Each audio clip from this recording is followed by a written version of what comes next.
Well. Happy Friday, y'all. Happy Friday. And this is the Friday before spring break. Yes. Amen. Happy Friday to you. Welcome to Morning Tea and Allegations. This is your host, Petty B. And I'm so excited to be with you. Okay. So y'all need to share this video. I'm going to share it on my personal page because I need people to watch what we're talking about today. We dealing with a whole bunch of different stuff going on, and I just want to know from the employees, do y'all internet work today? Y'all have internet service? Do you? Okay. So share that. Whew, let's get started with the church announcements. Amen. Because I cannot. I cannot with the foolishness this morning. I can't deal with the foolishness all week. It's just been crazy what has been happening. So, okay, church announcements. So I heard that those STEMI checks are coming and they're gonna be dropping this weekend. So, yeah, I'm glad that we are, getting resources poured back into everyday citizens that work and pay taxes every day. I hope since Donald Trump only paid $750 in income taxes that he does not get a STEMI. So if we could just make sure that he does not get a STEMI for not adequately paying his fair share of taxes out here in the world. Okay. Amen. So with those checks that are dropping, I just want to drop this nugget here that if your child does not have a computer, please allocate some of that stimulus money to make sure that your child has a computer, not a tablet, not an iPhone, but a computer where they can actually type with both hands, a computer where they either use the trackpad or a mouse, something where they can learn online because it's going to be needed with what's happening in the world. Please, I do not need to see y'all in a long line to get a pair of Jordans. I don't need to see y'all in a long line to purchase Gucci and Chanel and all of these name brands that don't care about you at the end of the day. They only care about your money. So if you could please make sure that you get your child a laptop, please get a computer, because the world and what we're shifting in, you cannot go without a computer. You cannot go without the internet. So please make sure that we're spending our money to where we can best impact our children. Okay. Also with the STEMI, please invest in yourself. Invest in your children, please. Because the way that this world is happening, we are just seeing that people just buy products just because is right advertised in front of them. And if you don't know, this is why Facebook and Apple have been going head to head with each other, so much so that they are spending advertising dollars to throw shade at each other, because Apple is securing the way that they provide data to these companies, and Facebook is one of the companies that receive this data to target ads to you so that you could spend money. And I'm getting alerts that Canvas is down. So that answers that question as far as the internet with Spectrum. And that is unfortunate. That is so unfortunate. Oh, child. Okay. So that's what the STEMI. The next church announcement is, I don't know if you know this, but there's 1 in 5 Floridians that have unclaimed funds in a forgotten financial account. And I want to go ahead and share the website with you so that you can see it and you can know what it is. Okay. This autofocus is something serious. Okay. So this is the website. Let me go ahead and pull it up for y'all. And then I need to wrap around to my camera because I know seeing a blurry face is not attractive. But we live though. Okay. So share screen and here. Okay. So if you go to fltreasurehunt.gov, this is a government website, you can actually do a search to see if you have unclaimed funds. So please go to this website and check to see if there is money that belongs to you that you don't know about. personally, I was able to find out that my dad had a check from his former employer that was still out there. So he was able to claim that. And also, my mother, that is deceased, she also had an account out there. So we actually completed the paperwork to get that. So let me fix this really quick because this is bothering me.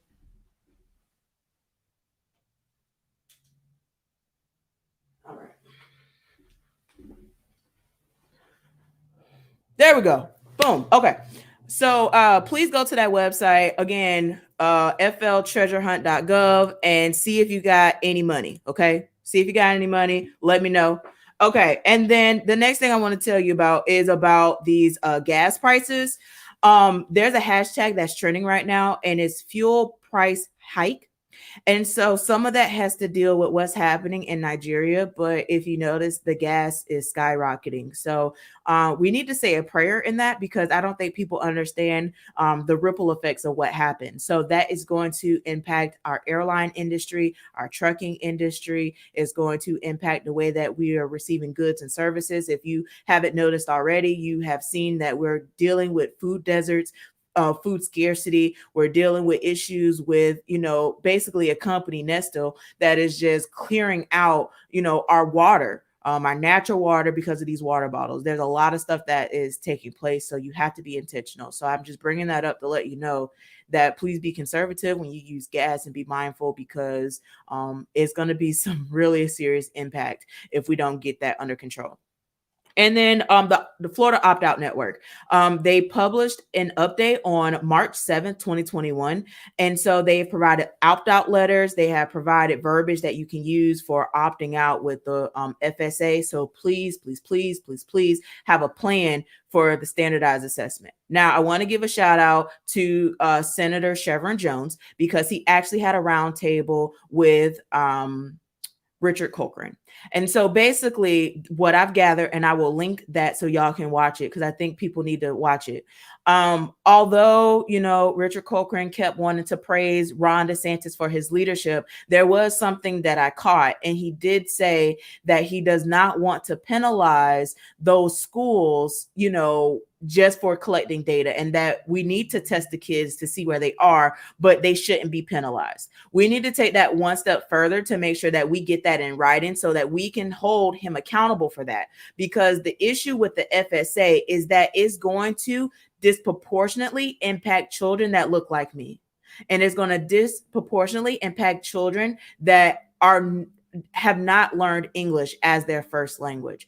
And there's no accommodations regarding this FSA. It is a high stakes testing and it needs to be eradicated. But the law is the law. They're going to do what they're going to do. So parents, I'm telling you, please have a plan. Please reach out to your teachers to make sure that they have the required portfolio so that they can move through the system, what support that you can provide your child during this time. I'm telling you, I'd rather you be proactive instead of reactive. So again, I'm just letting y'all know, please, please, please get connected with the opt-out network. Have a conversation with your teacher because the FSA is going to have some major impact. Parents, please check the cell phone. I just don't understand it. I don't understand how your children have an OnlyFans account. I'm not understanding how your children have Cash App and they're able to send money, spend money on whatever they want without you knowing. We still have questions how the 12-year-old was able to purchase those guns and what credit card did she use to authorize those purchases. And pretty much made a dangerous situation for an entire school, an entire community. People really have to be intentional with things like this. So parents, I'm telling you, please check the cell phones because the stuff that's happening on social media, it is out of control.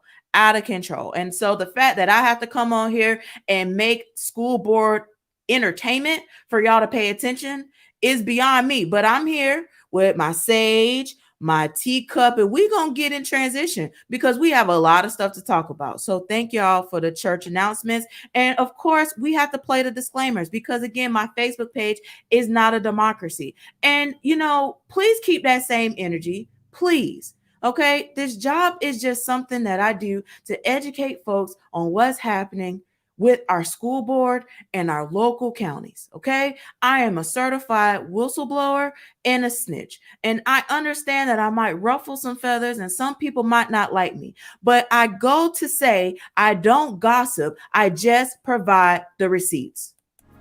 Thank you, church members, as we have additional announcements and disclaimers that require your full attention. I report the news, so don't try me with the copyright. In addition, the views and opinions on Morning Tea and allegations belong to me.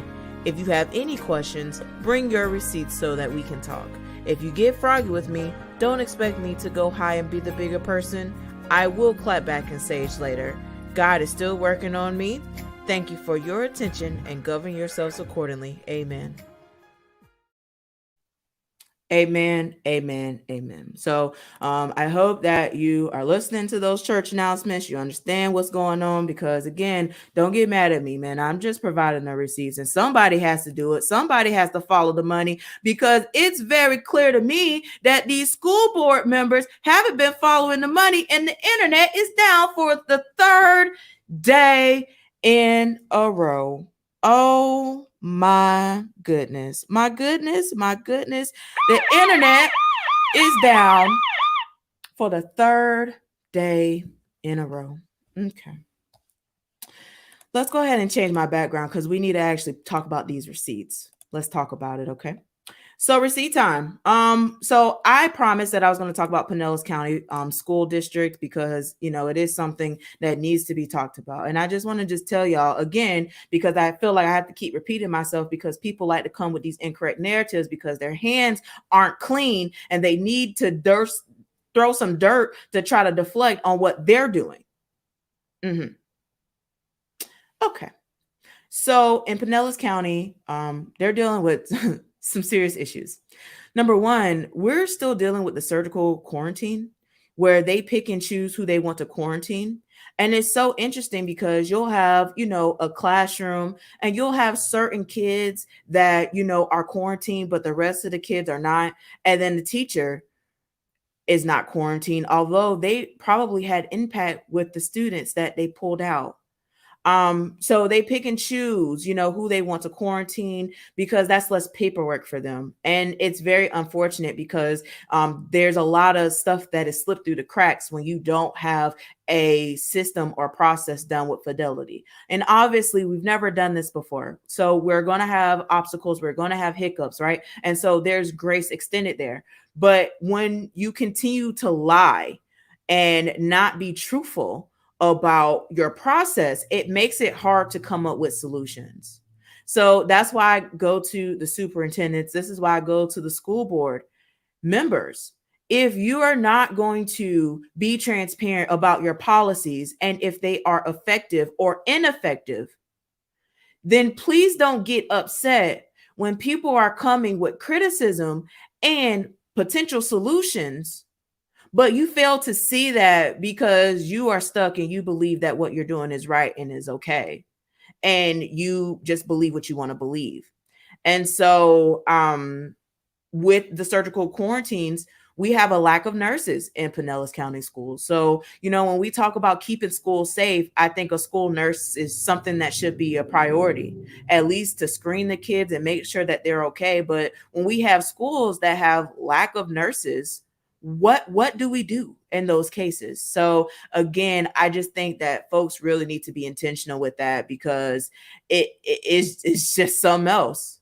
It's just something else. So the next thing is about how our teachers, they're losing their planning time, and there is a simultaneous teaching nightmare, which I think goes for all the districts. With the simultaneous teaching, I think that people fail to realize that there are teachers that literally are leaving their Zooms unattended. They're basically just having the camera on them, but they're not seeing the conversations and what's happening on Zoom.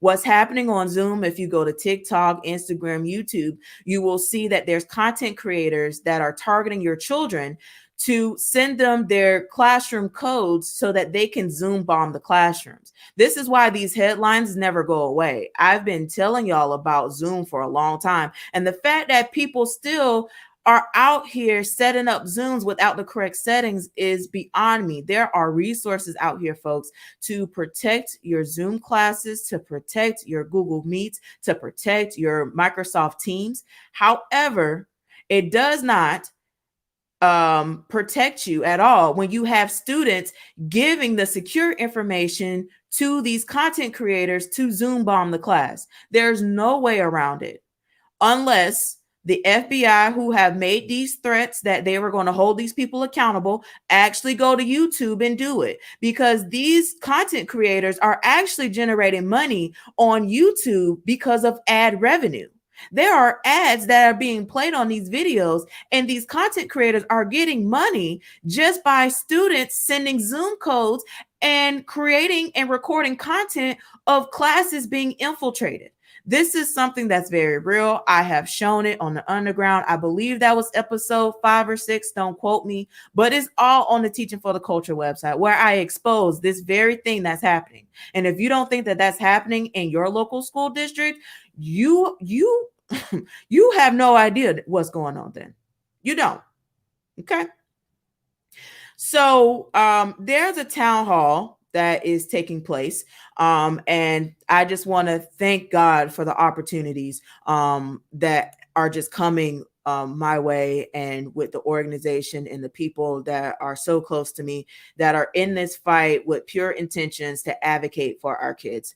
So this is the town hall that we will be hosting. It is on March 20th, 2021. And this is in regards to the school to prison pipeline that's happening in Pinellas County. The NAACP Legal Defense and Educational Fund actually suggested revisions to the policy that they have. So there's a breakdown of the policy revisions. There's a breakdown of the proposed changes, and that's all published on teachingfortheculture.com so that you can see it. I would love for you to be present at the town hall. If you live in Pinellas County, this is a great time to ask questions. There's a lot of people that will be on, the panel that can address your questions, and we can take some of that to go and advocate to the school board about making sure that these changes happen. And these changes don't happen until you raise your voice and demand those changes. I think people fail to realize that school board members, they're public servants. They work for you. The superintendent, they work for the board, but ultimately they are there to serve you and your children. So if there's changes that you want to make, you need to speak up and say something, because this is your money. So the next school board meeting is on March 23rd, 2021, and it's at 10 a.m. for Pinellas County School Board. So please, please, please advocate for what's right, and let's dismantle the school to prison pipeline. Our children deserve better. And I'm so thankful for the opportunities that we have to make a difference and to advocate for our kids. It is something that's very, very serious that's happening. So I see y'all going in the comments, and I love it. And so one of the comments was that the card was declined about the internet. So let me talk about that real quick. And this is so off topic. And typically when I talk about Hillsborough, I have my wig and all that on. But just really quick, I actually did call Spectrum yesterday. They weren't able to tell me any account details, of course, but they did tell me that there was an outage and it was impacting several areas in the state of Florida. And so I didn't ask if Hillsborough County could call in to get a credit because, they're broke, their cards are maxed out, and we have bad credit. And so the representative said that, yeah, someone who was authorized on the account can call in and we can issue them a credit. So I tagged Hillsborough on that so that they know. I know that they don't like misinformation, but let me move on real quick. I got a couple of the districts to talk about, and then let's talk about Hillsborough, because who child,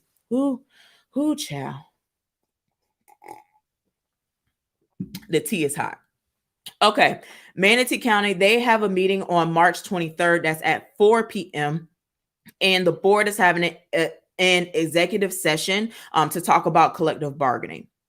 In Polk County, there's a lot of stuff that's happening. I want y'all to just go ahead. Let me get my sound effect for this, because this right here, this so good. And I mean that very sarcastically, because this is really, really bad. So guess who's coming to Polk County? Do y'all know who's coming to Polk County? Let me share it with y'all because I don't think that y'all know who's coming to Polk County. Who's coming to Polk County is Idea Public Schools. Oh my goodness. Idea is just spreading their wings all in the Tampa Bay. But there was warnings before destruction. So New Orleans tried to warn us. They tried to warn us. So Polk County, Idea Public Schools is coming to Polk County in 2023, folks. There's a lot of stuff that's happening with Idea Public Schools, which is not a public school, by the way. If you don't know, it's a charter school. And there's a lot of stuff with the money there. New Orleans tried to warn us, folks, and they're all over the Tampa Bay at this point. So I will share the link with you so that you can read this article and see how they're coming. They got the approval, and it was under the School of Hope, which is it's a lot going on with that, folks. And I've sat here and I've did presentations without a wig, trying to be professional, but y'all don't like people being professional. Y'all like people showing out on Facebook. That's what get the views and likes. I see clout is a new drug. So, okay. So now that we have Idea that is coming to Hillsborough County, let me get information because I need to talk about Hillsborough County because I've told y'all, I've given y'all warnings about this. And when we follow the money, it's something very spectacular that's happening here. And I mean that with so much sarcasm. And at the end of the day, our children deserve better. So let me go ahead and dust my wig and light my age because we need to have a conversation because a hit dog will holler.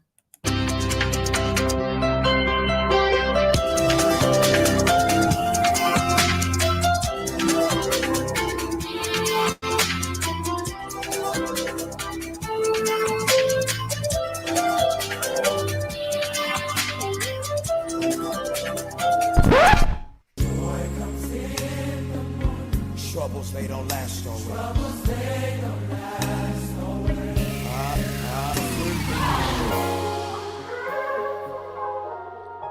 This is why we need an audit. Because these books are not clean. People need to be held accountable. And stop playing these political games. Because our children deserve better at the end of the day. And we need people to be accountable, transparent, and operate in integrity. Lift your hands up in the church. Thank you, Lord. Because the truth out today.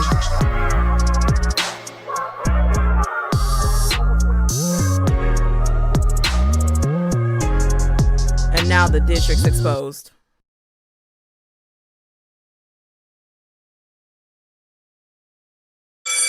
The district's exposed. The district's exposed. The district's exposed. The district's exposed. See, you know what? I've been trying to tell y'all for feels like years now about following the money and holding people accountable.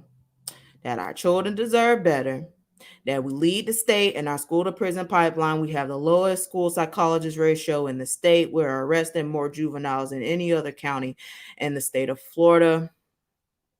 We have 9 times more failing schools than the largest school district in the state of Florida, which is Miami-Dade. We have had principals play hot potato. We have had admin leaders move up in positions that they were not qualified for. We've had lies and cover-ups. You have teachers sexually assaulting children. You have children bringing guns. Seems like on a regular occurrence. You have fight pages that's happening. And y'all still want to play games. Y'all want to play games. And I just don't understand. I just don't understand why y'all want to play games. So this is why I done stole this jacket from my wife, and I started getting some wigs because I enjoy playing with them. And I said, let me go on the internet and let me entertain these folks while I talk to them about the serious impact of the decisions of these people in position that you pay for,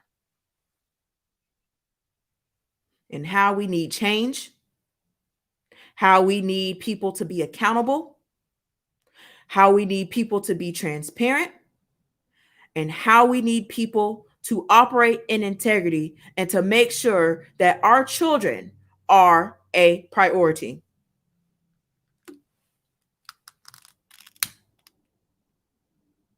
I come on and I make jokes, I make memes to get people's attention.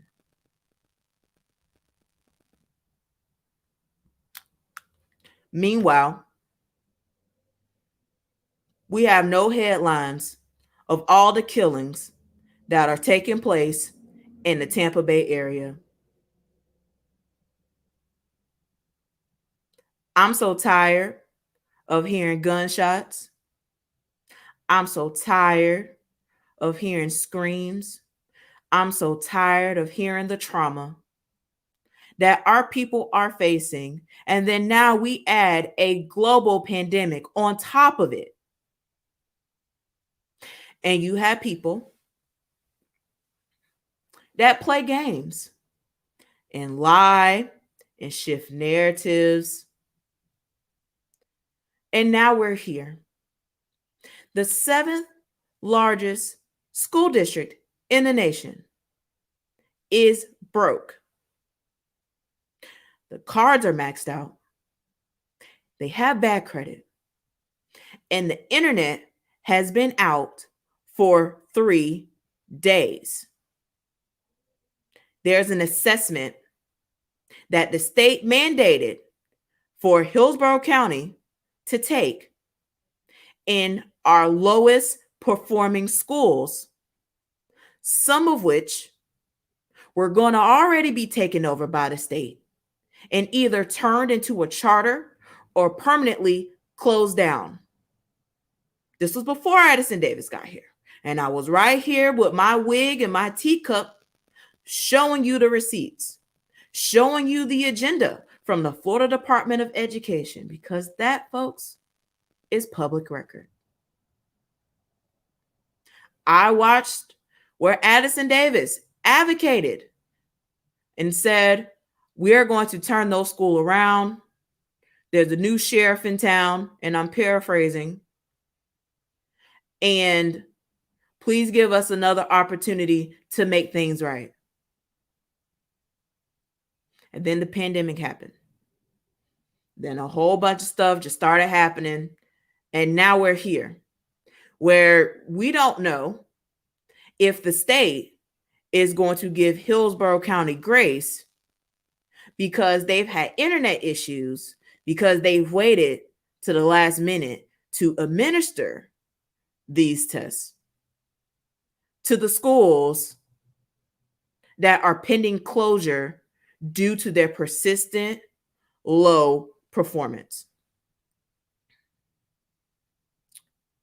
I might look very serious. I might look very silly with my big body wig, but what I'm speaking to you is straight facts.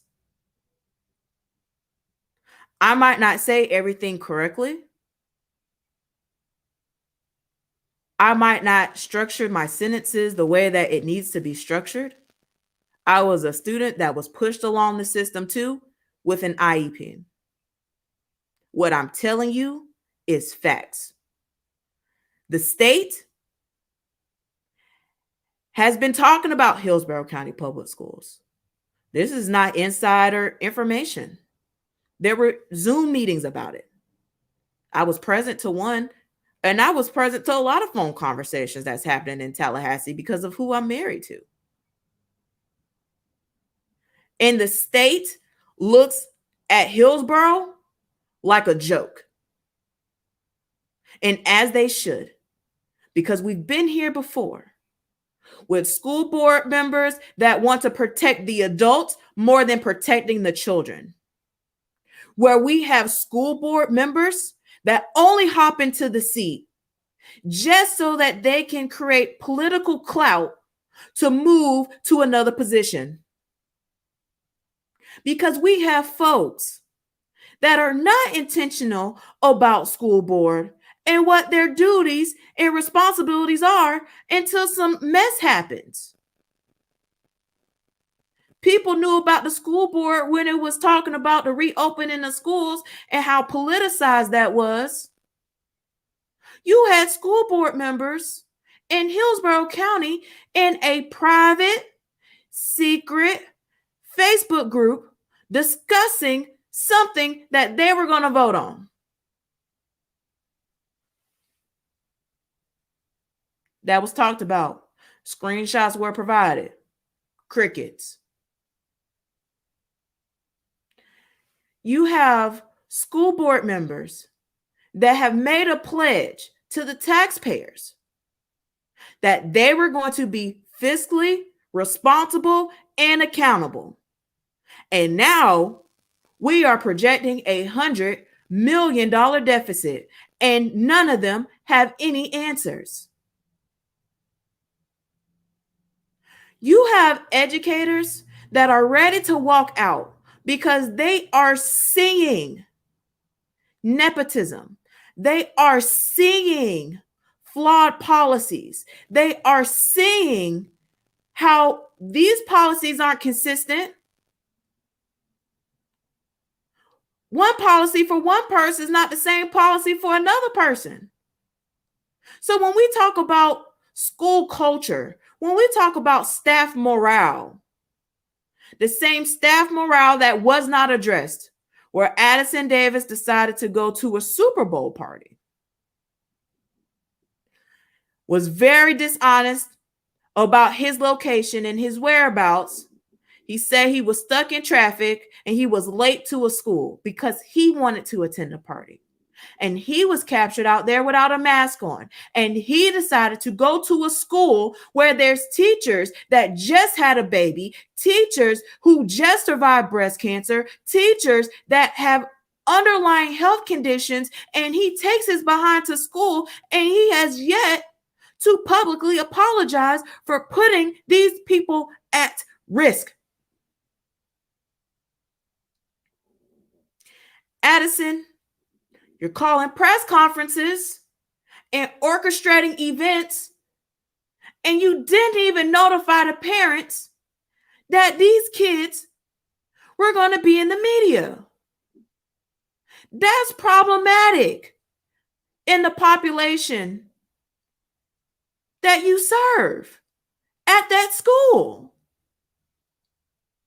Because I'm sure that some of those parents in that community would not want their children to be pictured in the news. Because there's some serious immigration issues that are happening in our nation that needs to be addressed. And parents don't feel comfortable. And you did not give them an option because you decided to create another photo op. And I'm not saying that it's wrong to have that event, but it needed to be done with intentionality. At least give parents the heads up that your kids gonna be singing to this lady and that they may be on the news. Because did you check to make sure that all those children that were performing had a media release? It's things with intentionality that people have to understand. And the educators were concerned about their safety. Safety. So I just started preaching with this wig on, and I pretty much lost where I was going with it. So let me look at my notes because I definitely went in a tangent, but it was needed. I needed to get that off my chest because I just think that a lot of people just come and have these misconceptions. They want to be a bully on the internet and they want to have these conversations. Meanwhile, the people that I'm talking about, I call them, I email them, I ask questions. And asking a question should not be a problem. And if it is a problem, then you need to check your privilege. Okay, let me sage. Oh, child. Mm, mm, mm, mm. Okay, so where I left off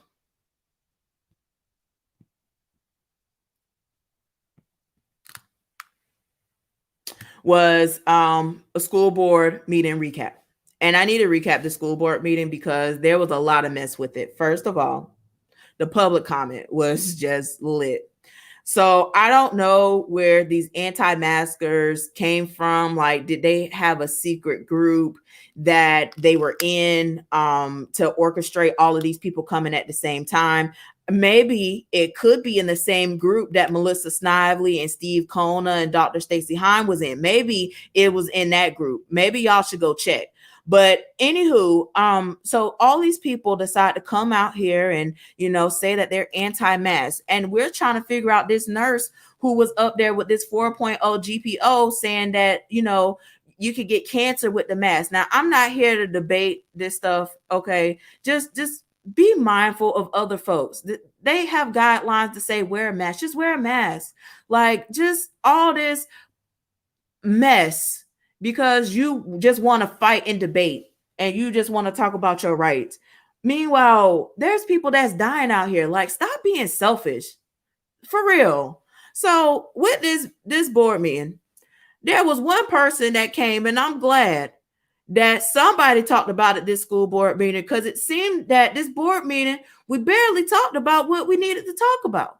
And this lady question wasn't even answered. So let's go ahead and roll the clip of the favorite comment at the school board meeting this week.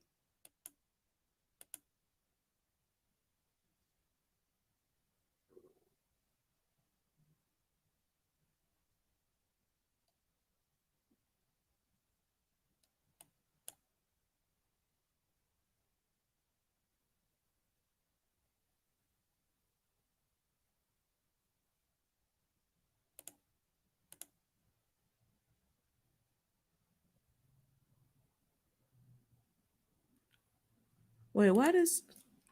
Hold on, y'all. Y'all done tried it.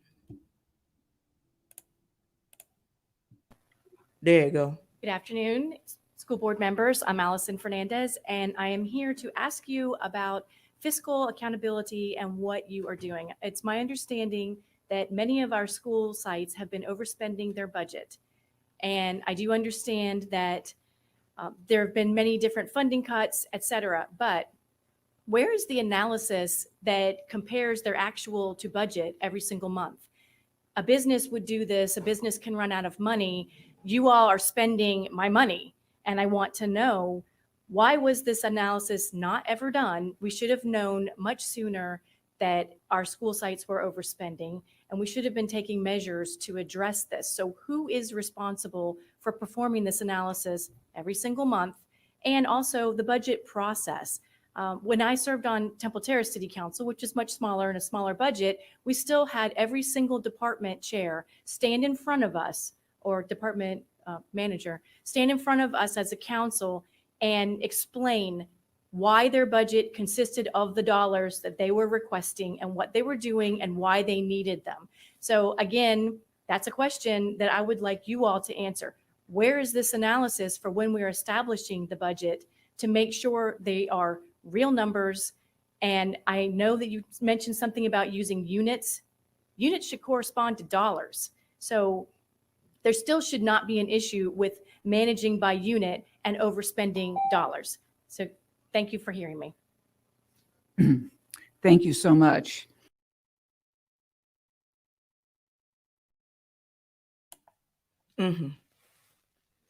That That won the best comment. It won because we are still trying to figure out about this money and how did we get here. And she asked a really impactful question. She did. She asked a really impactful question. She said, "Who's responsible?" Well, let's go ahead and pull it up. I just got these receipts here. Well, these folks right here, okay, they're on my screen. That's Melissa Snively, that's Steve Kona, and that's Tamara Schamberger. Okay, they most recently were in the position, okay, that had the most impact, right? Because budgets every year, they have a check and balance. This one is a particularly a good issue, so we have to go to the people that's most directly that had their hands in it. So the people who had their hands in it were Melissa Snively, Steve Kona, and Tamara Schamberger. Now, from my understanding and from what I gathered, Tamara Schamberger was leading this financial committee, which I had asked her questions about, hey, can we get some answers about, your financial disclosures? Because, that does become important because we're following the money and maybe you got some money on the back end to explain about this $100 million deficit, right? That would be a good trace to look. Her net worth increased by over $118,000. Okay. I have documented this. I have posted the receipts, and we're still here. Steve Kona, he's been on the board for 2 years. So as far as the duties, if you want to rank them by priority, I would say Tamara Schamberger's first. I like that. Tamara Schamberger's first.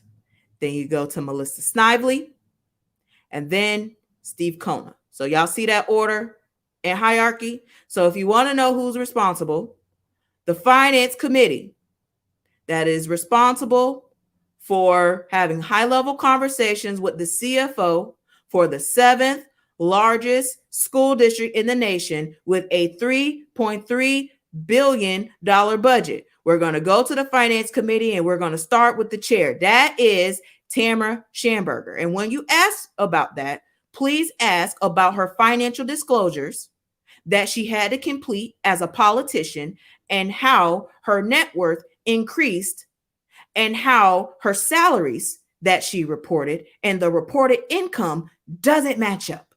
Okay?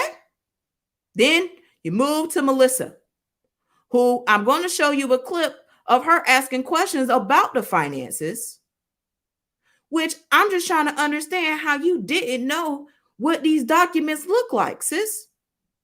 And then Steve Kona, which again, I give him a little more grace than the rest of these folks because he was on the board for only 2 years. However, he was still approving those expenditures. Okay? So I hope that I was able to answer your question during your public comment because your comment is excellent. How did this happen? Well, these board members that have campaigned and said that they were going to provide fiscal responsibility and fiscal accountability has no idea what's going on. They wrote this on their websites. I didn't write it. They did. I just showed y'all that this is what they put. This is the promise that they made to y'all, the taxpayers. They work for y'all. Okay? So y'all need to hold these people accountable because they were your public stewards. And they were supposed to be trustworthy of your money. And now we're broke. Our cards are maxed out and we don't have internet for the 3rd day in a row. And we can't even test our kids. And we still have questions if the school is going to be closed down since they did not meet the state mandate. Okay. Whew. So a hit dog will holler. So what else that happened in public comment? And the fact that I even have to talk about this it's beyond me. But then it's quoted in the newspaper. So I'm like, well, obviously this got the attention. So we need to talk about it because there's a lot of stuff that's taking place. And before I get there, I'm just going to play y'all the clip so that y'all can hear what's happening, because public comment, there was a lot of shots thrown and we need to talk about it. Next. Good evening. Good afternoon. Good afternoon, Madam Chair, Madam Vice Chair, and to all the school board members. What a delight it is to be here today. I'm absolutely ecstatic to be here. And of course, Superintendent Davis and the fine job that he's doing. I know he's had an incredible task, but he's tried to handle it best he could. Nobody's perfect, but he's doing the best he knows how. I come today, to echo the remarks of my leader, Bishop Tom Scott, on the thankfulness of being Bishop Williams, Matthew Williams, being inducted into the Brandon Hall of Fame. I made that recommendation. I'm so glad that it was approved. I hadn't heard from the principal, but I do know through other sources that it has been done, and I'm ecstatic about that. Bishop was a true leader here, and he is greatly missed. We love him dearly, and his legacy shall live with us forever. He was the pastor of Brown Memorial Church of God in Christ, and he also was a member of the general board for the Church of God in Christ. So he served with distinction here in this city and in this county. And then it's a poor frog that won't praise their own pond. I won't be called a poor frog. And so, like my leader, Bishop Scott, I echo the sentiments of Dr. Jennifer Dames being nominated, one, as the first woman of color, and two, a woman, the first woman to be to lead the Doris Reddick Elementary School. Additionally, Dr. Dames comes with a Bachelor of Biochemistry. She comes with a Master's in Education and Leadership, a PhD. And in 2021, it would be questioned about whether or not she is qualified to lead. That's sad that a Black woman in 2021 is questioned about whether or not she is able to lead when she's been an administrator for 6 years. I'm almost finished. A good preacher closed 3 times. Lastly, I want to say this. With all of her credentials, all of her experience, it is crazy that she is being questioned about whether or not she can lead. But a woman who's only been a substitute teacher can be a school board member and nobody questions her qualifications. Help me understand that. God bless you and have a great day. Yeah. Thank you, Reverend Dames. Next, we'll have Rick Warner.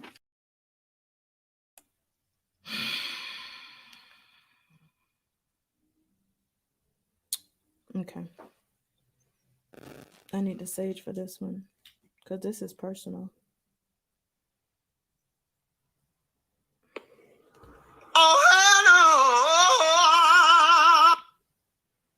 Reverend, doctor.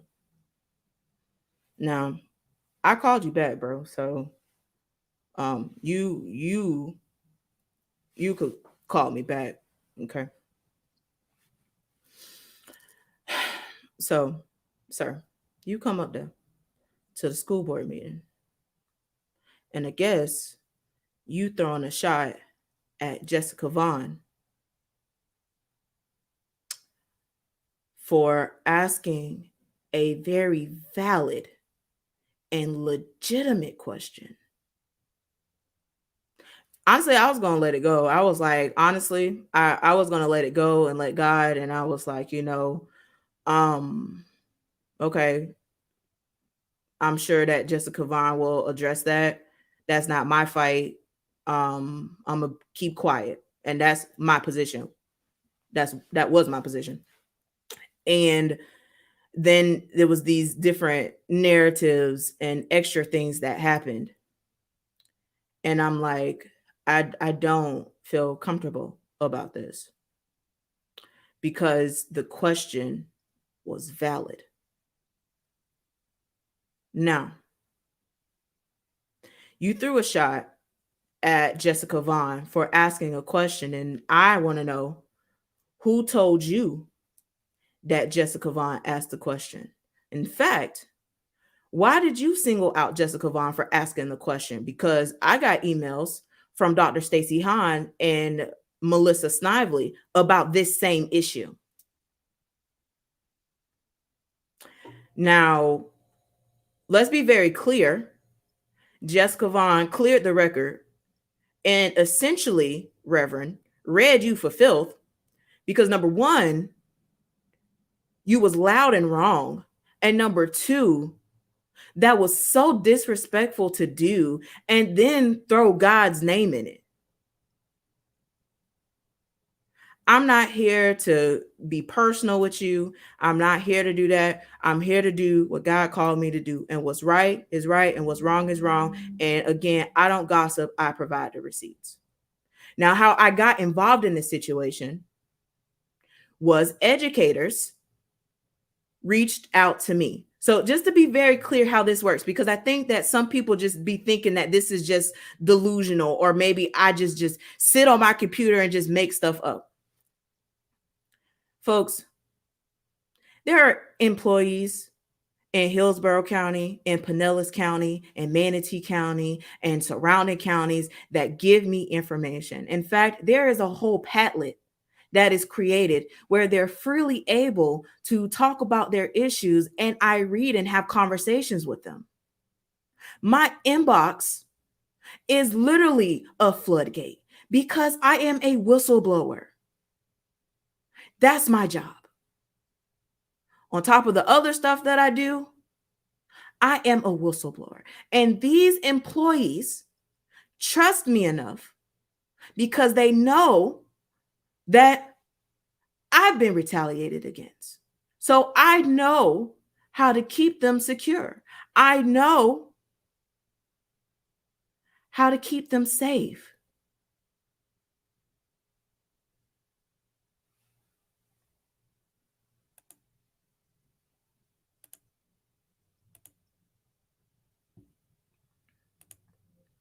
And see, the devil stay busy and the power of my mic died. But see, I was prepared. Now, my green screen is not where it needs to be, but I'll fix it in a minute because I was preaching. This is about children. And educators from all over the district, from regional superintendents, all the way down and all the way around the connection of this organizational chart, have conversations with me. They either call me because I publicly place my number on the internet to reach me, which is 813-400-3311, or they email me at bianca@biancagoolsby.com. This is all public on the internet, and it's easy and accessible for people to find. These people contact me. So at Reddick, before I got involved in the situation, I didn't know that the person that they were hiring, Reverend Dames, was your wife. I thought that it was just somebody different. And they were upset about the process and how it happened because Addison Davis stepped his hand in the process and decided to make changes. Reverend, I didn't know that the person that was selected was your wife. And then you want to go on these narratives to make it seem as though that this was a shot at her credentials. And we continue to talk about the PhD, which I'm happy for, sis. That's my soror. I support her. This ain't nothing to do with her. But we also know, well, educators at least know, that a PhD doesn't make you a perfect candidate for different school demographics and populations. That's just facts. There's nothing personal about it. It's facts. So with the population of children that is at Reddick, they felt that there was questions about that process and how Addison Davis stepped his foot in. Jessica Vaughn asked the question, and several people did as well. And instead, you make shots and you solicit the help of Bishop Michelle B. Patty to have a conversation about it on the radio without the proper context. You then go and have a school board meeting powwow where you bring all your pastors to have this celebration. But yet we still waiting on the committee that Sheikh said he was going to have under your leadership with the school to prison pipeline. And the organization that had reached out had a meeting scheduled and everything to talk about how we can dismantle the school to prison pipeline. And we have yet to see any type of coalition or group besides SEC doing the work, meeting with these people to advocate. And instead of partnering with the people that's doing the work, people with all these agendas do what they want to do. And you know what? That doesn't even serve the kids. This was supposed to be a whole hour episode, but I got time today because I have had enough and a hit dog will holler. So you go to this school board and now you are quoted in the Tampa Bay Times article throwing a shot at Jessica Vaughn. So now she feels that she has to respond to the masses because now she's quoted in this article and you're quoted in this article and you taking a shot at her. But she provided all the credentials and so you loud and wrong. But let's talk about the process and let's have transparency about it. Because just like y'all wanted to have that photo op, the educators were concerned about the children's safety because Addison Davis wanted to conduct this photo op to have a photo and again, celebrate Doris Reddick. I'm not saying anything is wrong with that. But at least provide the parents in that community notice that the media was going to be out there and that their children were going to be on camera. You need to be sensitive to the population of the children that you serve.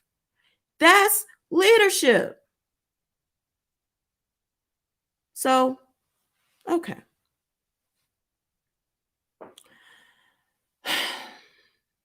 So let's talk about the email because I sent the email because I had questions. And I had questions because, again, there were other educators that brought it to my attention.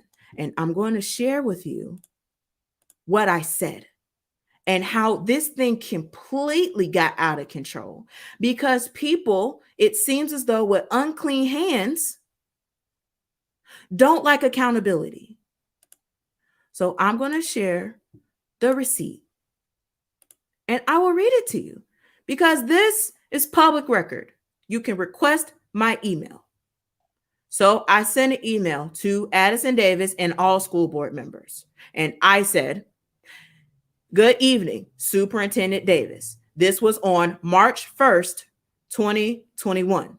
I say, our organization was just informed that you are appointing Jennifer Dames as the new principal of Reddick Elementary School. I have a couple of questions regarding your decision to provide transparency to the educators that do not feel comfortable speaking to you or your staff. The current AP at Reddick Elementary applied, interviewed, and allegedly completed all the requirements to take the principal role. Why would you decide to move Jennifer Dames from Seminole Heights when she just moved there from Foster? She hasn't been at Seminole Heights for a complete school year. The year prior to that, Jennifer Dames was the AP at Foster Elementary. When I reviewed the most recent data between the schools, Foster received an F and Reddick was a C. Did you have any data to drive your decision in appointing Jennifer Dames instead of the current AP that has been working in that school culture?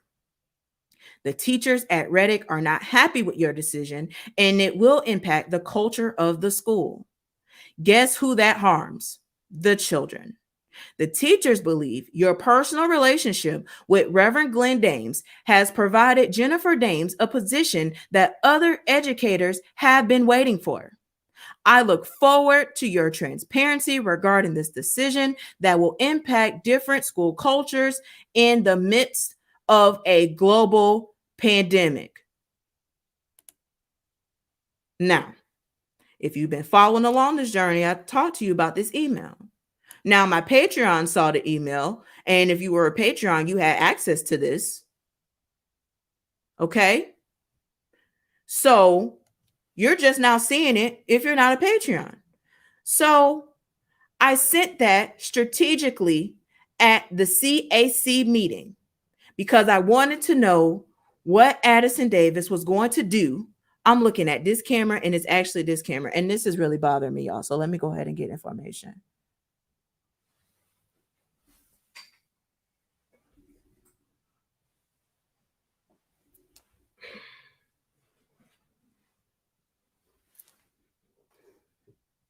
There we go. Yes, yes, yes. And then let me actually change my background to what it needs to be because this is a mess. So I wanted to catch Addison Davis' facial expressions. And so this was the reason why I was loud in that Zoom meeting. And I didn't intentionally come into that Zoom meeting to start chaos. I thought that my mic was muted because traditionally when Zooms are orchestrated, they have the setting mute on entry. And that was my bad. And I take accountability for not double checking to make sure my mic was muted. But I just want to give you context to the situation just in case it does come up after this. So I was talking to my friend girls about this situation in my email that I was sending to Addison Davis. When Addison Davis saw the email, I saw his response, and not even 30 minutes later, I received a call from Reverend Glenn Dames. Now, I thought it was odd because I haven't spoken to him. And the last time that we talked was about school board politics and foolishness with Tamara Schamberger. So I haven't had a conversation with him besides that. So I thought that it was really odd that this man is calling me about an email that I just sent about what the educators are saying at this school. And mind you, I didn't even know this is who we was talking about until after I got more information. So I'm like, this is shady. It's shady as hell. And it is. It's really shady. And so now that just adds a whole nother element to this. Like Addison Davis, bruh, you are unprofessional, which then goes to the question that I originally asked. How did Dames know that Jessica Vaughn asked a question to throw a shot at her with misinformation that he thought he was right on and then used God's name in it and was dead behind wrong? And honestly, Reverend, you owe Jessica Vaughn an apology. So you then go and you have all these narratives spent and all of this stuff going on, but yet let's look at the process because I asked for those receipts. And so I guess I guess Addison Davis can explain how Reverend Dames called me after I sent that email and why is Addison Davis unprofessional and having these conversations with these folks instead of reaching out to me directly, which, mind you, Addison Davis never responded to me. He responded to the school board members and other folks. And of course, I got those correspondence. So I don't even know why he wasted his energy to intentionally avoid responding to me when he knows I'm going to get the information anyway. So it really is just a waste. And so I have a whole Google Drive that I'm going to share with y'all that actually has the receipts of who applied, who didn't, and etc. So Dr. Jennifer Dames did not originally apply for this position. Okay.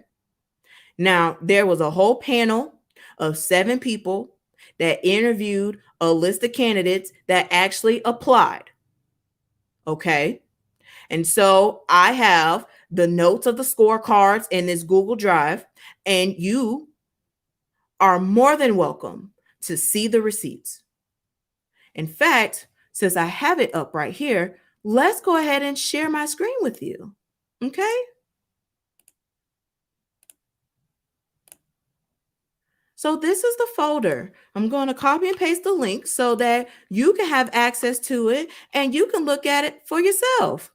Because I don't need to lie. I don't need to change narratives. And this ain't nothing personal. I don't really care. My fight is with the kids. And if you come and you interfere with that process, there's nothing I could do about it, but just tell the truth.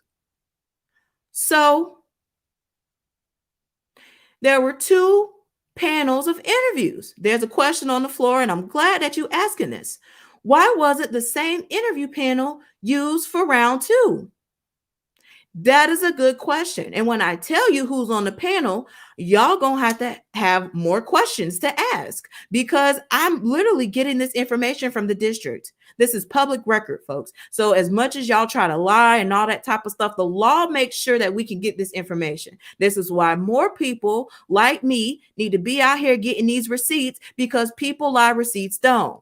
So, okay, we in the folder. Let's go ahead and open it up. This is round 1. Excuse me. So round 1, this advertisement went live back in December of 2020, in which she didn't apply. Okay.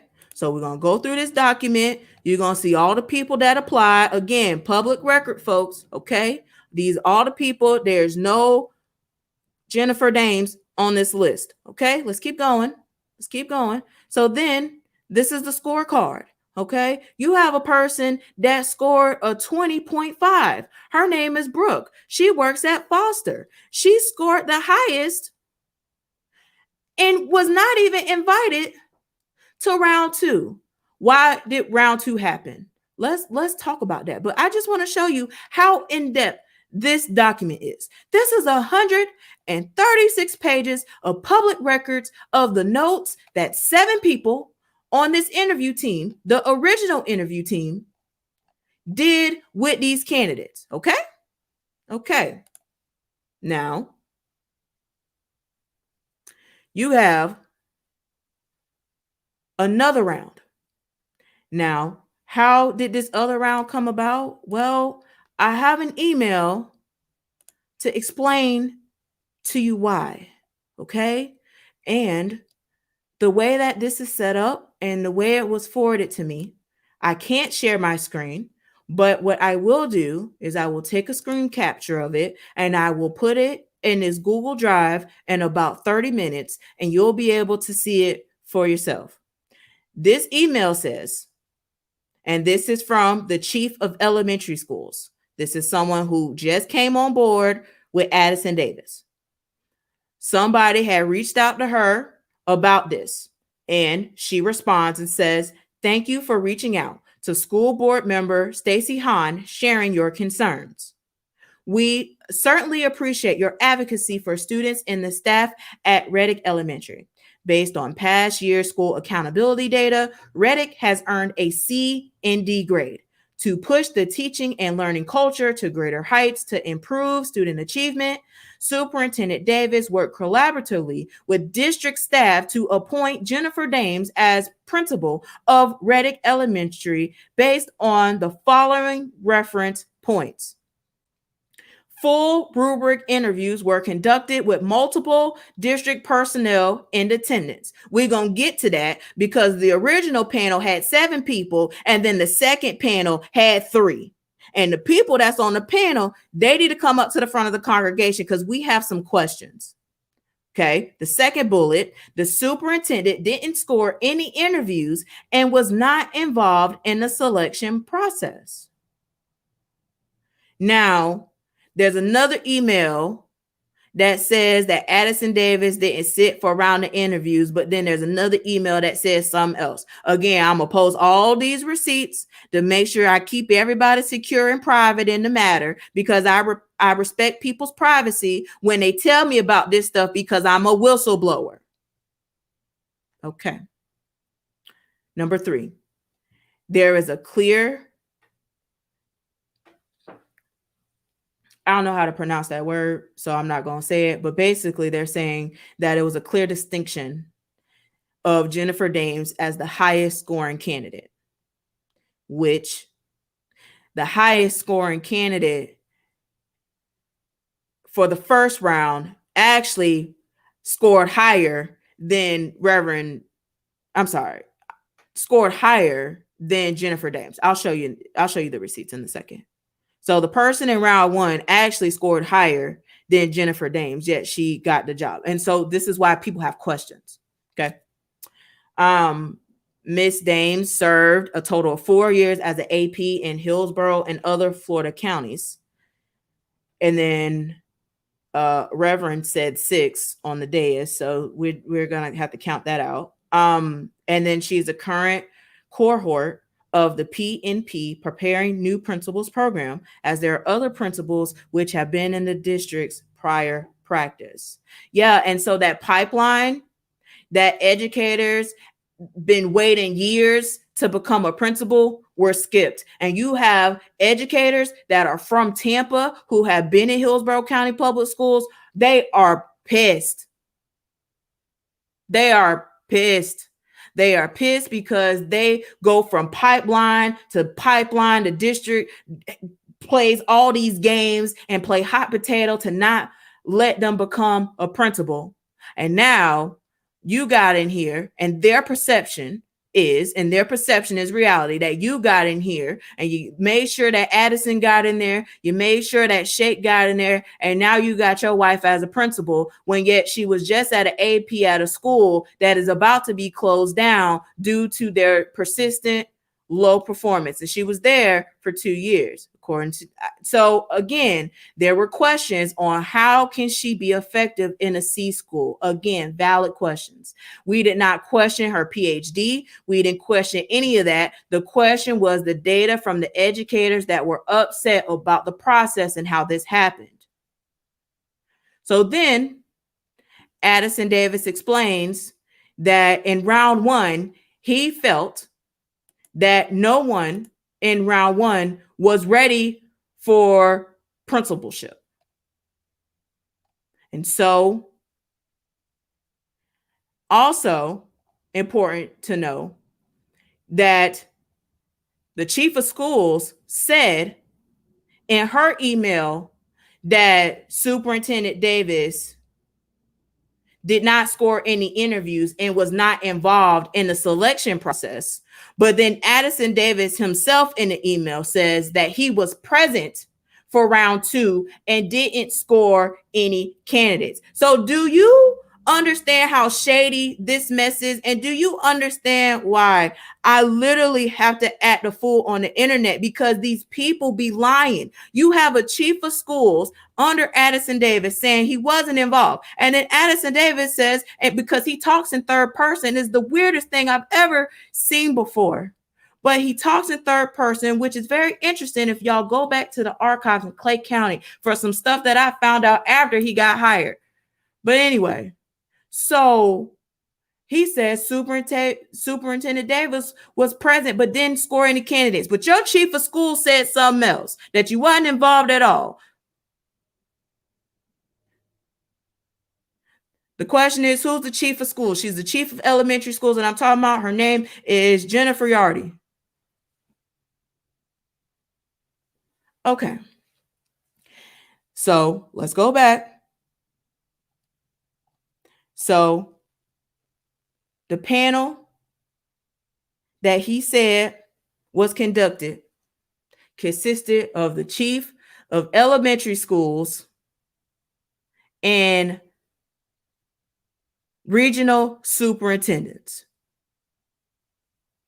And that he requested a list of people who he believed that they believed would be ready for principalship. But these people just got here. And there's people that have been in this pipeline that they created to play these games, and how y'all play hot potato on who's going to be a principal. And this is why we can't really make change, because y'all keep changing these schools, and studies show that when you keep making changes like that, you don't develop school culture, and that impacts student performance. There's whole studies out here, folks. So this is why this is important. So y'all felt that something was wrong with the first interview process. So y'all had to step in to conduct the second interview process. And then your emails don't match up to what really happened when I did public records. This is the same Addison Davis that said that he didn't violate no sunshine laws when there was a whole organization that wrote him a letter that said he violated the sunshine while he's having private conversations with the board about something that they vote on, and is having conversations with the Florida Department of Education on what's going to happen with the reopening of schools. All of this is happening and taking place. Meanwhile, our kids are suffering. They have no resources. We are collecting cereal for our children to eat because they don't have food. And we have adults that are playing games, and that impacts the children. That's it. Accountability, transparency, and integrity. So now that y'all decided to skip the first interview process, that was totally fine and everything was okay. But then y'all then found out who scored the highest. So then y'all decided, no, we're not going to do that. We don't feel that they're ready. Although you don't even know this person. You just got here, bro. So then you didn't decide that you want your new people who just got here to create a list of people who they thought would be fit for this position. So then you have these 5 people that y'all interview. Okay. Now the person that scored the highest, not sure why they weren't transferred to interview again, just to make sure, since they did score the highest. But this is your process. So let's go back to the document, because then I see the second round of interviews. And again, I posted the Google Drive link so y'all can see it yourself, because again, I'm not here to gossip. I provide receipts. People lie, receipts don't. And you can get mad at me, but at the end of the day, I'm just speaking the truth. So you have the second round, and they were submitted by regional superintendent. So they say. So then these were the people that were selected for this interview process. Okay. So now you see that Dr. Jennifer Dames her name is on here now. Okay. But she didn't apply for the position. Addison Davis and the team had recruited her to take this position. So let's be very clear on narratives here, because that's what happened. Meanwhile, school's going to be closed down. Okay. So then she scored the highest. Now she scored 19.3. Okay. However, the person in round 1 scored a 20. So again, we just had questions for transparency purposes. So then y'all conduct this interview, and y'all feel as though these questions correlate to someone being effective, being a principal. So y'all then go through this and the notes and all these notes right here. This is a 48-page document. Okay. So y'all can read it yourself. Y'all can look at it yourself. I requested the receipts so we could clear up the misconceptions. So the educators are upset for many different reasons. And now y'all understand. Now y'all had a full context. It's not about the race issue that he tried to paint it to be and say, a Black woman is qualified and asking for her credentials. No, we're asking about the actual interview process as a whole. And why would Addison Davis interfere with an interview process to say someone is not ready yet? He doesn't even know them. And this is all everything but the children. This has nothing to do about the movement work of our kids. This has nothing to do about how our children are not able to have food or resources. This is about the digital divide and how we don't even have, our kids cannot even be learning right now. The district internet is out. What are our kids doing? They're probably in the street right now playing around, lost. You got kids playing with guns. Where they at? Our kids can't learn right now because the internet's out. And meanwhile, y'all play these games. And Idea Public Schools is expanding the post. So now Idea pretty much has the whole Tampa Bay. Congratulations. You played yourself. So facts matter. Context matters. And the only reason why I brought it up and talked about it in today's episode is because you went up there, sir. And you went up there, was loud and wrong, and you owe Jessica Vaughn an apology, because the question is very valid. looking at your wife's data where she was at Foster, that school that's about to be closed down, how did her data look better than the other people who applied for that position? And then you tried to make it about race. Similar to the superintendent search where we made it about race and how Harrison Peters need to lead. And you see what he dealing with over there in Rhode Island?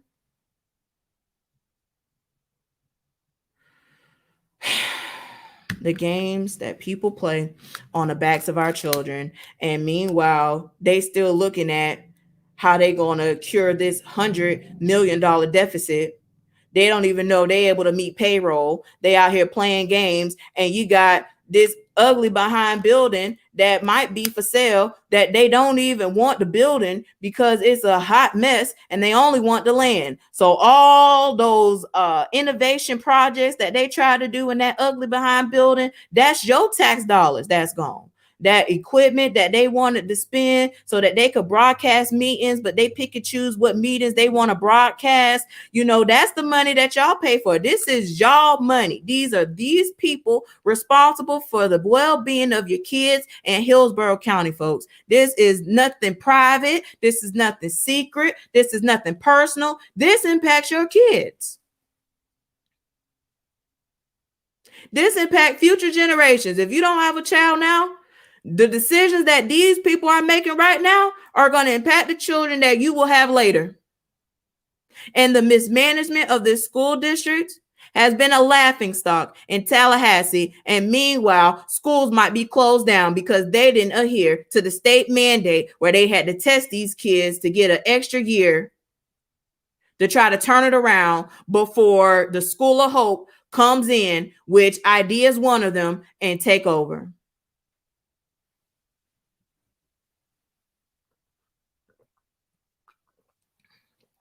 Like my source said, always tell the truth, and you never have to remember your lies. Amen. So when y'all put that there, so I will clean up the receipts. But I gotta tell y'all about the people who was actually on the panel. Okay, that was the missing information. Okay, so we go from a 7-person panel to a 3-person panel, and guess who is observing? And Addison Davis was present, but he wasn't scoring the candidates. But yet the chief of school said he wasn't involved. Okay, so you had Dr. Monica Vera-Tirado, who is DEI, so diversity, equity, and inclusion. You had Shay McCray, which is in the Transformation Network, and then you had Kim Bays. Okay, so Dr. Monica and Kim Bays is Addison's folk, and I'm not sure why Shay McCray was there. I called her, she emailed me, she said she's gonna follow up with me, and I need to have an off the record conversation. I ain't gonna tell you what she said, but I want to know from Shay, how was she involved in it? Because she's over the Transformation Network, and I'm just going to show y'all the receipt just so that y'all don't be like, oh, here you go, Bianca. Here you go. Always talking about people. No, I'm just telling y'all what is going on because y'all seem to not get it. So, okay, let's look. This is the infographic on the district website. Okay, so Shay McCray is over this Transformation Network. Now, do you see Reddick name on this document? So I'm trying to figure out why Shay was even in the room, because Shay had nothing to do with this. This is not even her network. Why is she one of the people to interview and be in this seat? Hello? Where's Reddick? Hello? Y'all see it? Because I keep these receipts. Now, this is public on the district internet. So I want to know why Shay McCray was one of the 3 people. And why wasn't the people who was on the panel, the original panel, the ones doing this interview?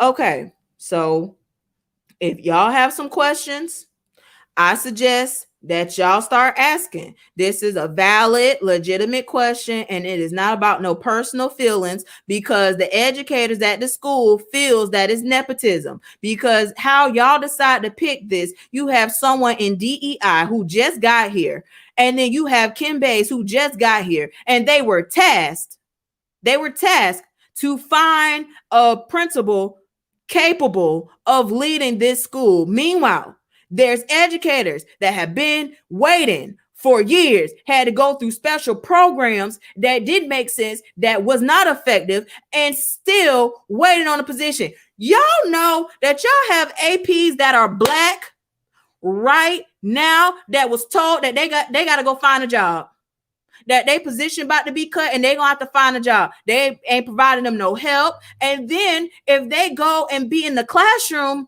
guess what? They trying to take their pay and say that you have to, work on the teacher budget because we don't have no money. What? But y'all be thinking that this is personal. Y'all be playing these games. And meanwhile, there's a whole bigger equation to this, and it's not about you. This is bigger than me. This is bigger than all that. This is an assignment that the ancestors gave to me. And I know I look crazy on the internet, and sometimes I can't even believe half the mess that I be saying. But it's facts. It just comes out because, again, our children deserve better. And while y'all out here playing these games, there's educators at that school that's getting ready to leave. Because they don't even trust the process. They don't even trust Addison Davis. They don't even trust that, like, there's no trust. So they will smile in her face and all of that because, of course, they're afraid of observation because, like, that's a real thing. Hello. So they obviously have to be cordial. They have to be nice. But on the inside, what they're not telling you is that they're scared and that they're pissed and they feel as though that this all was just messed up. And if they weren't going to allow the AP to have a position, then at least follow the process and not stick your hand in the process and try to change stuff around because you want to do something different. And that was all that was said about it. And so then you go and you throw a shot at Jessica Vaughn. So Reverend Glenn Dames, sir, please come up to the front of the congregation because you need to publicly apologize to Jessica Vaughn because you was dead behind wrong. You was wrong. That was messed up. You was lying on her record. I'm not going to be silent about this stuff, folks. I have literally been silent. I have been bullied. I have been retaliated against. All of that. Enough is enough. I don't care about your title, your role. Your duty was right is right and was wrong is wrong. And our kids deserve better. So while y'all decided to have that photo op, okay, at least y'all should have communicated with the parents because some of the parents were concerned about their children's safety because they all in the media and they had no idea what was happening. The least you could do is communicate to the families that you serve, which is the whole entire point of this whole thing, because y'all don't communicate. Y'all don't tell these people what's happening. And then when stuff is going wrong, y'all want to point fingers and confuse these people on what the heck is going on. We do not have any money in this district, and that's due to the school board members. So please stop changing the narratives and all of that stuff. The previous school board members are directly responsible, and they could have did some alerts. They could have had conversations. They could have alerted the community well before we're here, where we are dealing with $100 million deficit, where employees don't even know if they're going to have a job next week, yet alone get paid in June. This is serious, and y'all are playing games, and y'all think that all of this is about you. It is not about you. This is about the kids that have no voice in the situation while we push them around in systems that never cared about them in the first place. I keep telling y'all about following the money because IDEA Public Schools is coming to Polk County. They entirely have the Tampa Bay community on lock. And the person that was at the board meeting, Trey, I talked about it on Morning Tea and Allegations in season 1, if you've been watching this journey, and I was telling you about the money. Trey gets money with IDEA Public Schools. Trey also gets money with MGT. MGT is the external operator that is responsible for turning the schools around before charter intervention. Why is that a problem? Meaning that Trey and the people associated with this whole network are getting paid either way. They're getting paid for trying to turn our schools around with these external operators that do not have people of color, that do not have people that can actually do the work to move our kids. And they just shove these contracts out because it's a money grab for them. And the failure of education is big business. So now he's getting paid by the district with MGT. And then he's also getting paid by the district with Idea Public Schools. And you know what else? I showed y'all with MGT when I was following the money, and I told y'all that some of your local politicians in the Tampa Bay area was getting maxed out in their campaign contributions by MGT. Here's the receipt. MGT put money in a PAC, and that PAC issued checks, one to Addison Davis, the superintendent of Hillsborough County Public Schools, to Steve Kona, who was on the board, was on the finance committee, and now he's no longer in the seat. Cindy Stewart, who's been on the board for years, who's been dealing with these financial obstacles for years, and then y'all decide to vote her to be the clerk of court. Mitch Thrower, that was running against Jessica Vaughn and got mollywopped in the polls. They got maxed out. So when I tell you follow the money, there's something that is bigger here. It's something bigger here. And I keep trying to tell y'all, I don't know what else I could do. Stop making these narratives about me. Stop throwing shots at me for doing what God called me to do. Because they getting paid a lot of money for the failure of our schools. And y'all out here playing games. I told y'all to follow the receipts. I told y'all to follow the money. And the fact that I have to put on a Tina Turner crazy pie wig on to tell y'all what the hell's happening is beyond me. Y'all need to get y'all community members and y'all need to have conversations about what's happening in this school district and why it's a problem. New Orleans had warned us about this. And this is your money at work. This is not a private entity. They cannot do what they want. They're supposed to do what the people want. And we need to stop sending our children to the school to prison pipeline. And you had school board members running for the seat lying when we lead the state. You have school board members that have no idea what's going on. And y'all just keep voting for these people in these seats. Local politics matter. Y'all rally up, community, get together, and start focusing on school board politics.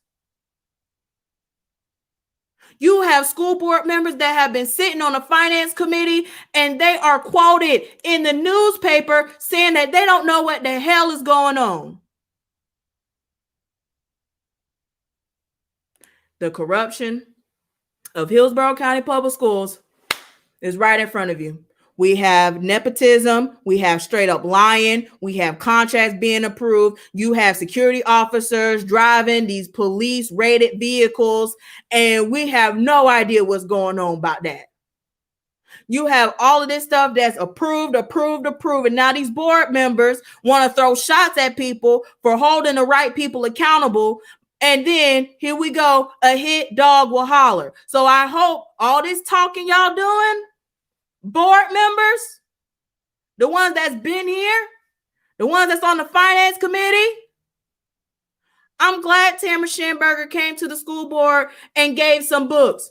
But she also needs to explain why we're in $100 million deficit when she was serving on the finance committee. Thanks, sis. We still have questions.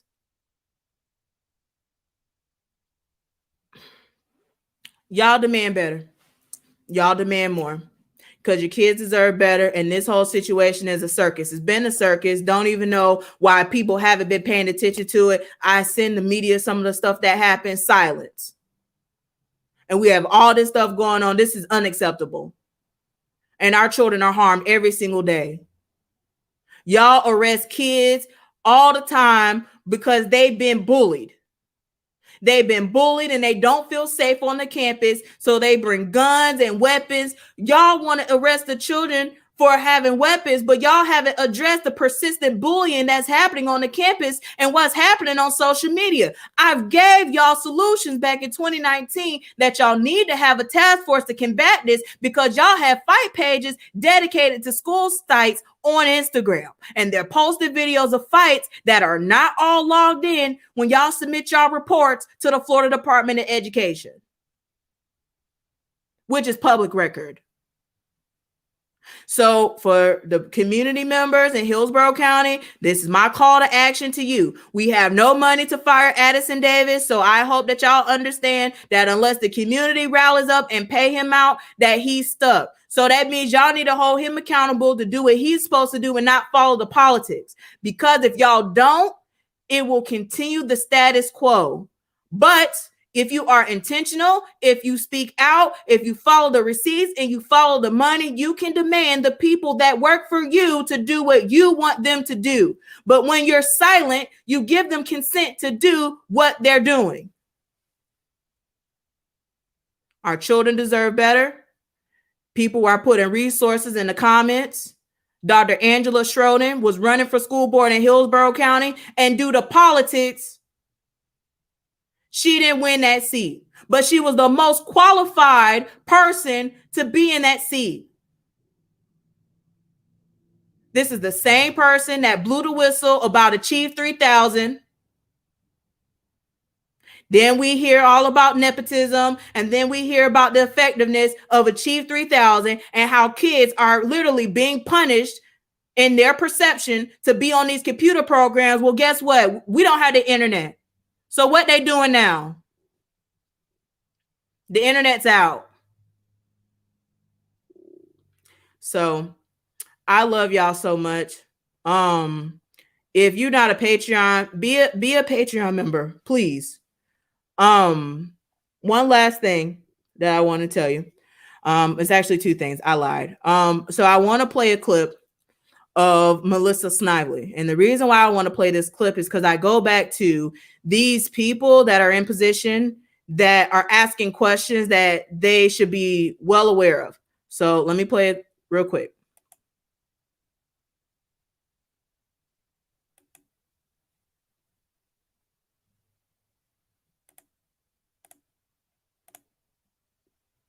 Video file and desktop. Okay, Member Snively, you're recognized. So first, thank you for your presentation. Just for I could just be speaking for myself. When you are going through the report, it would be really helpful to reference the page numbers that you're on when you're speaking. So, and also it would help to keep up with the presentation that's being presented, because they were not quite keeping up with that. So as they were talking about one particular page, that we were stuck on the first page of the 3-year trends. So just as a for logistical purposes. The other thing I think that would also be helpful is page 20. It's 24. I think it's page 24. It's missing out of my paper stack here, but it's basically the.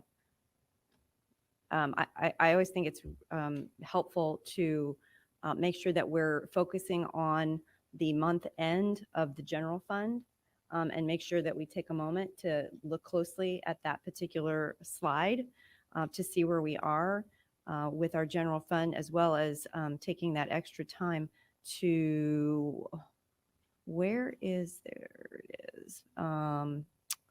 page 48 of the presentation, 48 of 66.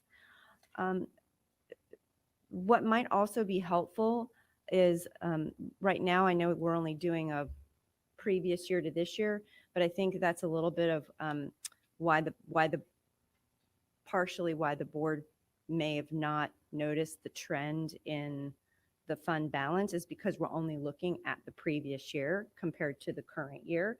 And if we could have seen And I'm not making an excuse. I'm just saying that this would be helpful information just for not only for us, but probably for the public too, is to see the trend over time, maybe the last 3 to 5 years of the general fund each month, because then we could really see that there's a trend, going down. It'd be very clear for anyone who's looking at this to be able to see that the trend is going downward.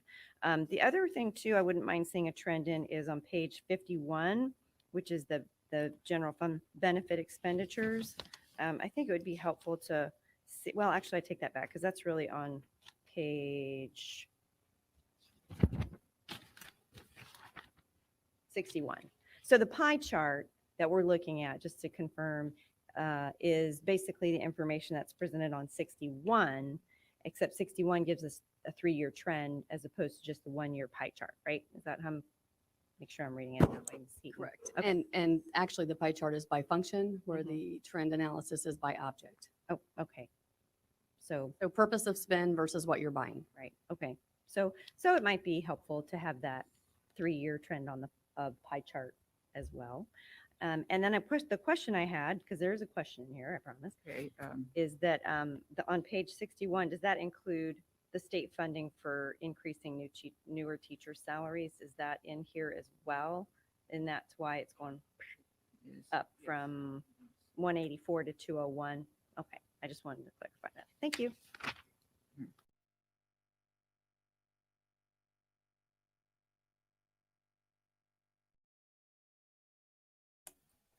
Now, Melissa, now all these years that you've been on the school board, all these years you served on the finance committee, and you asking questions about these documents like you've never seen any of it before. These documents look very similar. You asking about seeing charts in a different way, as if you couldn't request that before. If you needed that information, why are you asking about it now? I mean, it's the same system that y'all been using that the Gibson report told y'all that y'all shouldn't be using anyway, because the IT department could rob y'all blind and y'all wouldn't even know it. I'm paraphrasing what the Gibson report said in 2016. We've been here before. I went through the archive of years in Hillsborough County Public Schools. I did my research. I did my homework. I pulled receipts. I asked questions. I talked to folks, and I developed a rapport with the people that I need to in this district. It just so happens that Addison Davis don't want to talk to me anymore because he's been called out on his controversies and he doesn't like to be held accountable. And that's not my problem. That's not my fault. But at the end of the day, I'm going to get my questions answered regardless if he answers me or not, because the questions are valid. People have the same questions as I do, and people are the ones that bring the questions to me most of the time. But y'all been playing this shell game, and if y'all go back to that same meeting and y'all listen to the questions that Jessica Vaughn had to say, I give a shout out to school board member Jessica Vaughn, and I felt so angry that Reverend Dames threw a shot at her to try to, I guess, insinuate that substitute teachers have no experience, as if we're going to talk down to our substitute teachers, when meanwhile at the school that his wife was working at, they needed those substitute teachers because there was no one coming to the school. So we need to keep that same energy. The fact that you threw that shot, it was a brick, bro, and then use God in it. Come on, man. That's wrong. And you need to apologize to Jessica Vaughn for that. That's messed up. And if you don't like to be held accountable publicly, then you shouldn't have went to the school board meeting and threw a shot. And shouldn't have been quoted in the paper with that shot. So now you're going to have questions from your folks that are your boss in this ministry as to why you felt that it was appropriate to come out here and to throw shots at people when there's alleged nepotism because the interview process looked flawed and shady. And inconsistent statements everywhere. So there's no trust. In the 7th largest school district in the nation that is broke, the cards are maxed out, we have bad credit. So I'm done. And I also am setting new boundaries, because this ain't nothing personal, but some of y'all really be trying me. And I know it's probably not intentional. Some of you are scared, but on some real stuff, like, I have a job, I have a career, I work. Okay. So this project is a labor of love, but like I actually work. And it's so interesting because Tamara Schamberg is like, well, get a real job. No, sis, explain how you got all this money during your tenure as a school board member and we missing money. How about that? Anywho, so I am closing my inbox. I'm closing my inbox because people reach out to me, they send a message, they unsend the message, and then I have to go back to you and be like, did you mean to send me something? Knowing darn well that yes, you did mean to send me something, but you were scared and you hit unsend because you didn't want to send it to me. And I understand that you're scared, but I can't do this back and forth. I can't do it. So because of that, there's a Padlet that I pay for every single month where I've allowed that to be your safe space when we were talking about the reopening the schools. This is going to be for the entire, this the new setup, okay? So there's pages in here where if you're in Hillsborough, y'all can put what y'all want to put in here, okay? This is set up to be anonymous. The only person that moderates this is me, okay? And I have this up here so that y'all could be a safe space, okay? But I can't do it. I can't do it because it is just too much. So if you have a concern and you want it up here, there's people that actually read this stuff, okay? But there's a couple of ground rules that you need to know. Number one, don't you dare use a district computer to send me this information because they can go look at your internet history to see what you sent. So do not use a district computer to put information in here. And also, don't be connected to their Wi-Fi or their internet access when you put stuff in here as well. It needs to be completely separate. So your personal device on your personal network, that's where you're going to put this information here.